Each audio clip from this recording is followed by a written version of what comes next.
What's going on, guys? Welcome to In the Zone. I'm your host, Garrison Roy, and today we're going to go on a little bit of a rant.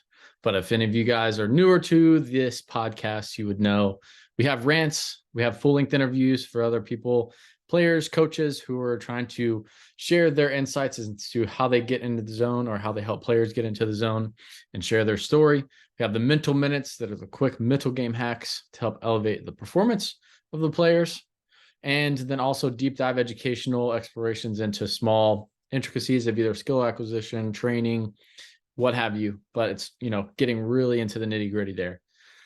But before we get into it, if you have any other future questions, topics, or even guest suggestions, we'd love for you guys to send that over to inthezonepodcast123@gmail.com. We have some really awesome guests coming up here pretty soon. So looking forward to hearing what you guys think of the guests we bring on here shortly. Going to have a few more players and some awesome coaches lined up here pretty soon. But today I'm going to go on a little bit of that rant that I talked about before. And it really just boils down to egos of coaches, right? And we all have it. We all have an ego. I would be lying if I said that I didn't, right? But whenever I heard this story from someone in the local high school here in Charlotte, North Carolina, it just really blew my mind, where this coach had their players take a month off from throwing, give or take. You guys know my stance on that. Really is individual specific. And 4 weeks off, you're going to need 4 weeks to ramp back up, and then you're getting game ready. So they're taking the whole month of December basically to ramp up, which you guys is a little finicky and hard to do, in my opinion, because of so many of the holidays and stuff. So there's like already life intermittent deloads within that, right? So that's where I'm not the biggest fan of having 4 complete weeks off. But feel free to refer back to the latest episode on that, on if you should shut down or not shut down. I believe that was episode 49. I can double check that for you guys. Let's see. Yeah, episode 50, excuse me, on navigating the off season. But from here, I'm hearing the story, and after they took that whole month off, and this is if everything's being relayed correctly, they said that they were doing pull downs day one.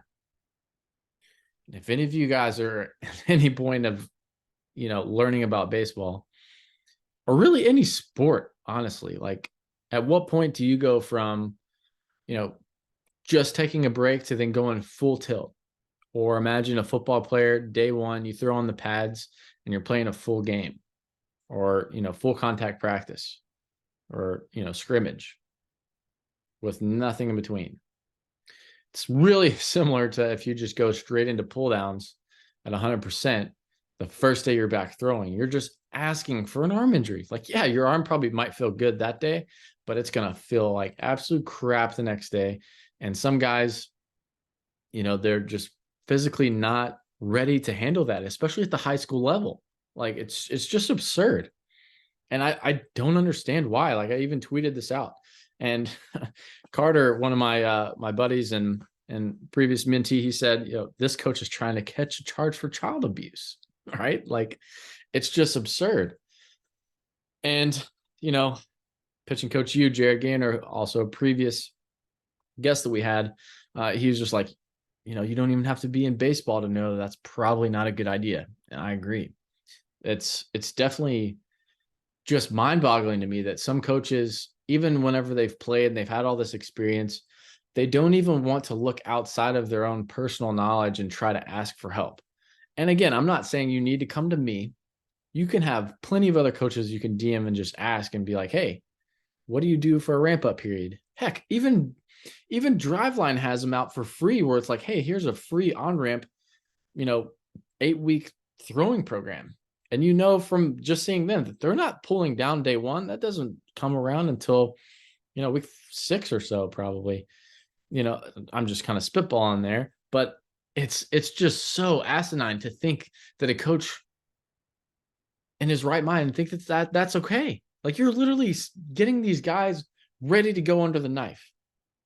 And it just does not make any sense. It's not in any way whatsoever does that even fathom to be right? No matter any way you skin it, whatever philosophy or point of view that you have, right? Like, it's just absolutely absurd. So again, my point being, like, drop our egos, ask for help, or even just ask for what other guys' point of views are. And sometimes that might change your perspective a little bit. And even if you go in thinking that you have the right idea, you still might learn something, right? And I'm getting ready to go to this Wake Forest event over with the biomechanics lab. I'm going to listen to a bunch of people at this event, right? It's the whole group of coaches from pro level, college, and even some individual, vendors that are just kind of talking about their stuff. But what we're all doing there is going and trying to learn and better ourselves as coaches, because we don't have it all figured out. And I know I love these things so much because having these small knit conferences and like little talk shops, it turns into even all these other little spin-offs where guys go and they, grab a drink, grab some dinner after, and they're coming in as a community and just like, hey, like, let's talk shop. Let's try to see other people's perspectives. And I think that's one of my favorite things about just going to conferences is that part, is talking shop, seeing different points of view, and not also, thinking that you have it all figured out. When coaches drop their egos and they try to go in and solve a problem, a lot of really cool things can happen. A lot of ideas can be sparked, a lot of new, uh, even projects or different ways of thinking can emerge from that, right? And I use the word emerge, like, because it comes to my brain of one of the things that I did a few years ago. It was actually two springs ago, where I did the Emergence Movement Academy, and that was a great thing for me to change my perspective. So, point being, if you're trying to do any type of continuing education and you actually care about the players and what you're doing, you need to ask for help. You need to at least maybe even outsource it. Like, maybe that's something you don't even want to do, and you're just like, hey, can you write up this program for me? Sure.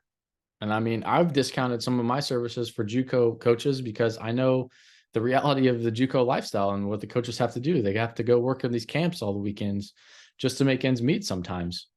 Or even, when it comes to helping guys that just literally have no clue, it's like, hey, here's something free. I got a lot of free practice plans and a bunch of other things out on my bio that you guys can check out on any of my socials. And if I can't find it for you, I know I can probably connect you with someone who's a really good expert in something that you're looking for. So that's pretty much it, guys. But again, I can't stress enough. Sometimes we just got to drop our egos and ask for help. But without further ado, you guys stay in the zone, and we'll talk to you next time.